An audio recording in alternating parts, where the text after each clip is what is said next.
At the top of the world, a new front line is being drawn. As the Arctic ice melts, global superpowers are scrambling to control its strategic shortcuts and untold riches. But this year, the game changed.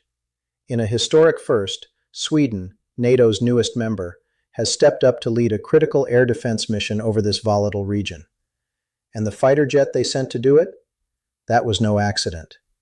This wasn't just about putting planes in the sky, it was a statement.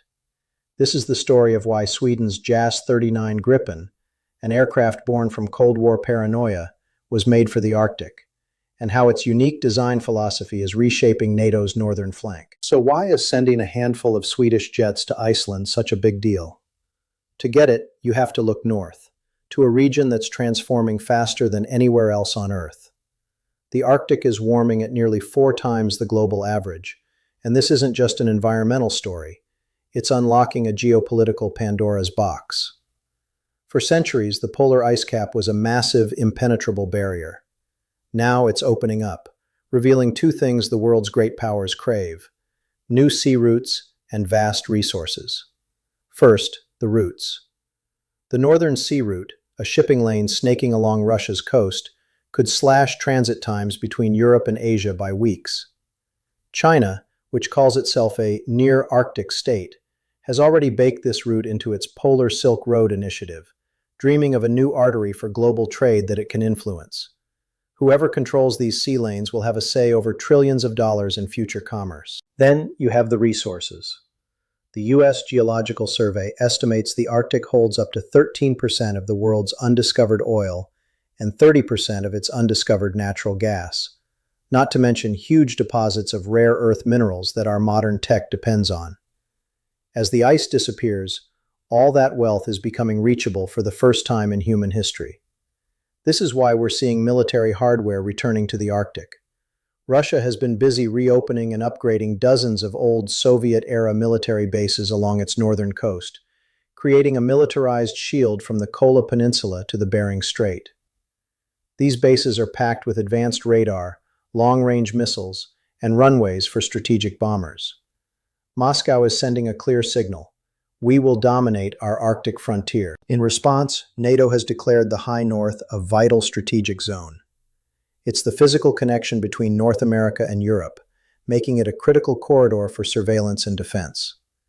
Instability here is a direct threat to the entire alliance. This has led to new frameworks like Operation Arctic Sentry, which kicked off in February 2026. Arctic Sentry isn't about parking a huge army on the ice. It's a smarter plan to coordinate everything allies are already doing in the region, from military drills to patrols, under one single coherent strategy. The idea is to build a unified picture of what's happening, spot any security gaps, and present a seamless, coordinated front.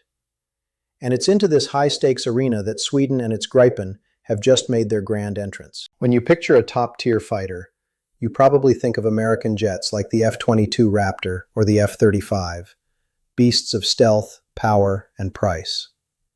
The Saab JAS-39 Gripen is different. It wasn't built to be the biggest, fastest, or stealthiest jet in the sky. It was built to be the smartest. And to really get its genius, you have to understand the country that made it. For most of modern history, Sweden was officially neutral, wedged between the giants of NATO and the Warsaw Pact.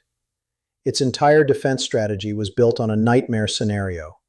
What if a superpower invades, and you have to fight completely alone? What do you do when your main air bases are turned to rubble in the first hour of a war? How does your Air Force survive to fight back? The Gripen is the answer to those questions. It's the physical embodiment of Sweden's defense philosophy, which boils down to 3 key ideas: survival through dispersal, radical efficiency, and dead simple maintenance. First, dispersal.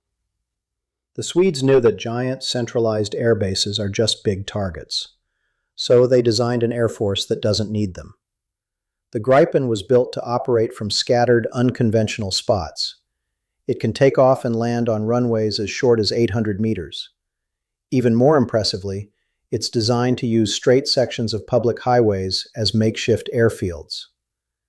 This whole concept, known as the Boss 90 system, created a network of hidden highway strips where a small team could refuel and rearm a Gripen in minutes.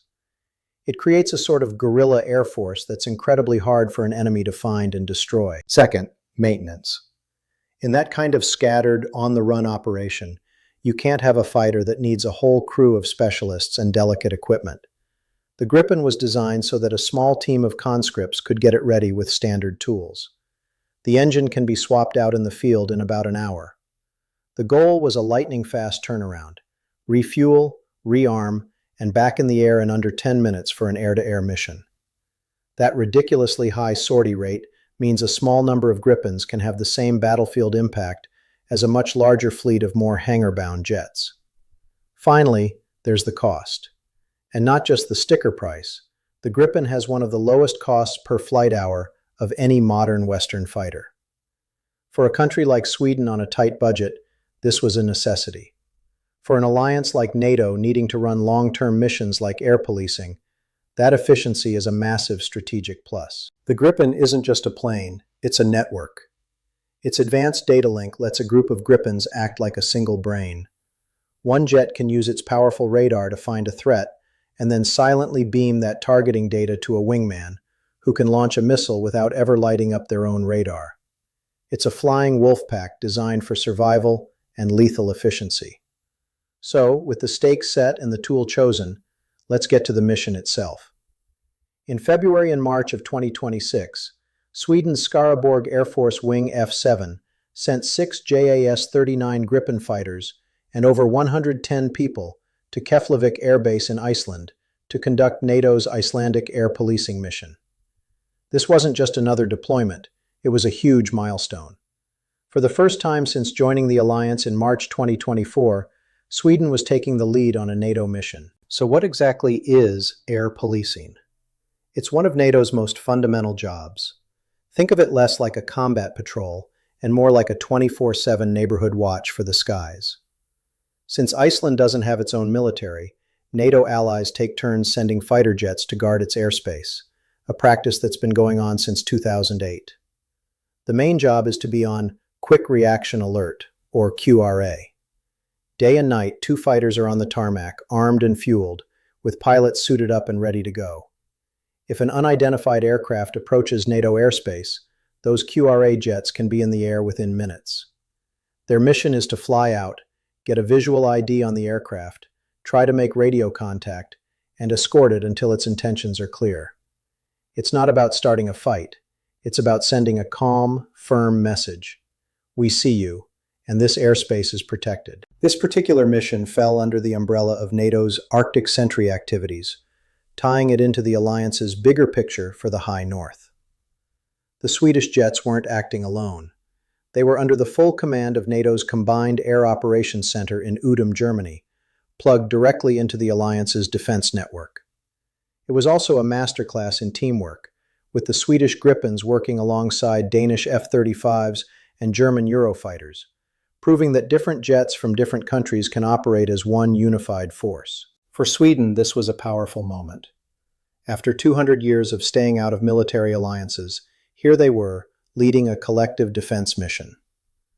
The Swedish detachment commander summed up the feeling of pride, noting that the deployment was a success and that the harsh Arctic environment was a true test of both people and equipment.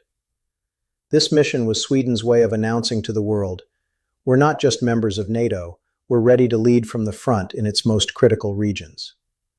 This all leads to the big question. Why the Gripen? Why was this jet the perfect choice for this mission in this environment? The answer is the perfect match between the plane's design, the brutal demands of the Arctic, and the steady grind of the air policing mission. First, the environment.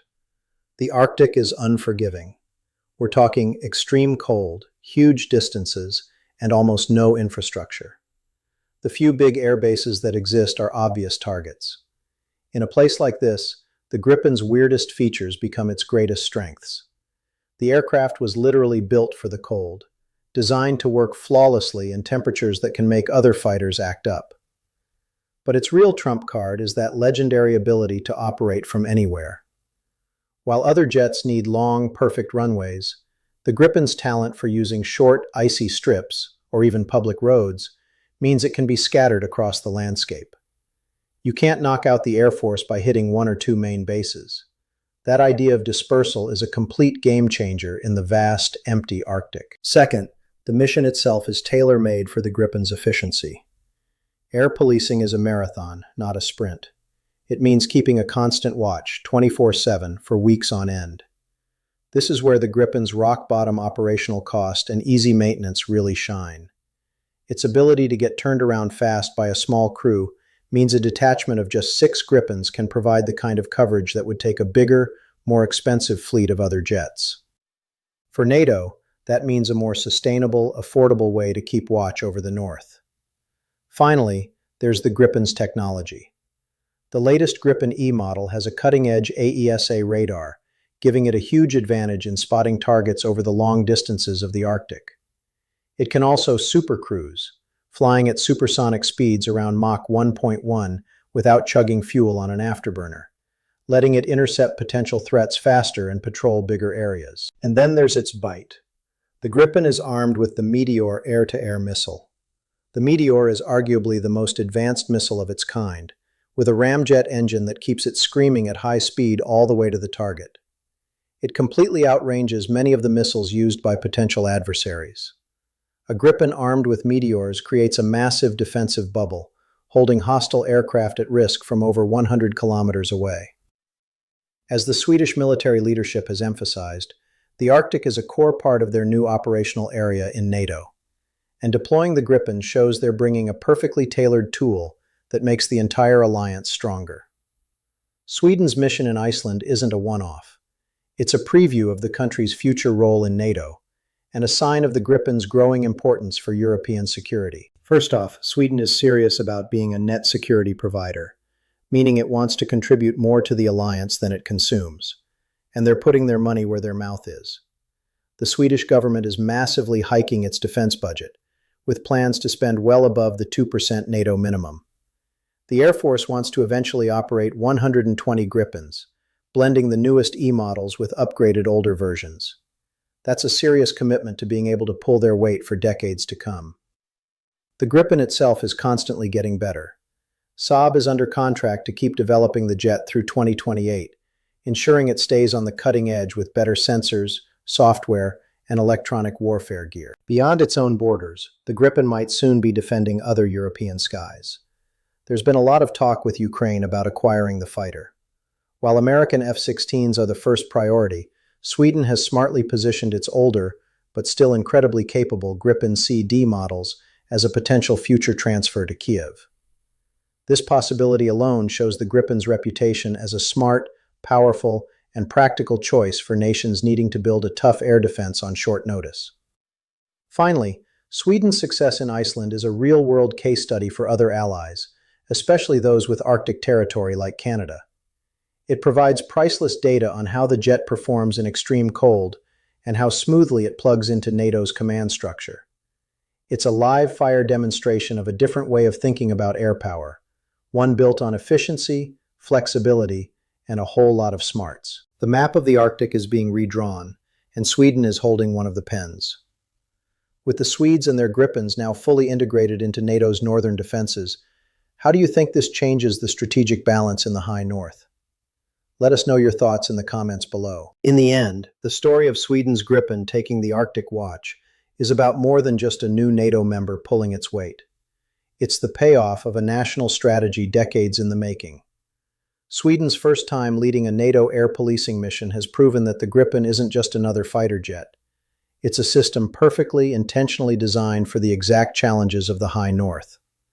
Its mix of efficiency, resilience, and advanced technology makes it the ideal tool to guard the vast, harsh, and vital Arctic frontier. It shows that in the 21st century's coldest conflict zone, the winning strategy might not belong to the biggest player, but to the smartest. And with Sweden on board, NATO just got a whole lot smarter.